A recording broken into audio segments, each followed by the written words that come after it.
So Keir Starmer once again proves that he's not the sort of politician that should lead the country. Why? Because it's now come out to say that he wants to completely get rid of the private healthcare, force everyone to use the NHS because his mum told him so.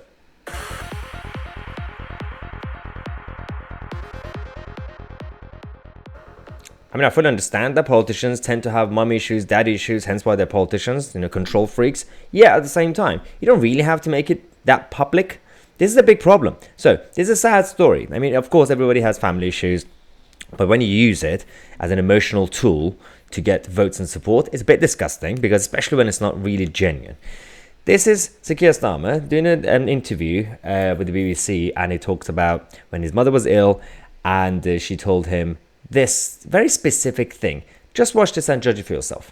She was also just a passionate defender of the NHS. You couldn't say a word against the NHS to my mum in any shape or form. It absolutely ran through her. And again, an abiding memory I have of being in an intensive care unit. And it was very touch and go. And she just held my hand and said, "You won't let your dad go private, will you?" She feared that if things got really, really bad. Okay, so again, I don't really get involved with people's personal lives, especially politicians. But this is okay. What? Why? At this point, we know there's a big problem with the NHS. You're the politician. If it's not just a random person saying it, I don't care when random people have different opinions. That's just their own right to do so. But this guy could become prime minister. Okay, I couldn't keep a straight face saying that, but he could become prime minister, guys, with the help of Nicola Sturgeon and a few others. But at the same time, his argument is, because he's said that things like this before, this time he's actually using the mom angle as an emotional tool. He has said that the NHS obviously is the best thing ever. This is the thing he's said before, and he's now repeating it in a very, very direct way. Say that he's hinting now at banning private healthcare because he has to listen to his mum, because she said, "Don't get your dad to use private healthcare."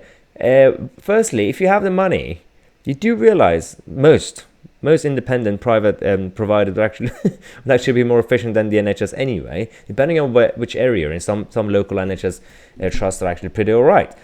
But overall, we know that the quality is better from the private side. Secondly, the existence of the NHS, the monopoly, and the fact that private healthcare exists is helping the NHS because of the burden that does. Well, if a lot of people who have the money, whether by choice or again through employment insurance, health insurance, are using the private hospitals and private doctors, that's actually helping the NHS. That's helping the safety net. That's helping the people who actually need to use the NHS every single day.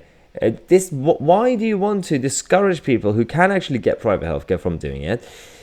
Now he wants to completely ban it because his mom was a passionate defender of the NHS. Do not allow politicians with ultra mommy and dad issues to get into power. We already have one, and that doesn't really help, does it? This is exactly why we're talking about why the big government, the more power you give them, the harder it is for us to actually take it back. This is actually a very important update on a Sunday evening to give you guys. But after this, we're going to give you 2 more updates on face coverings and how Christmas is going to be banned by the civil service.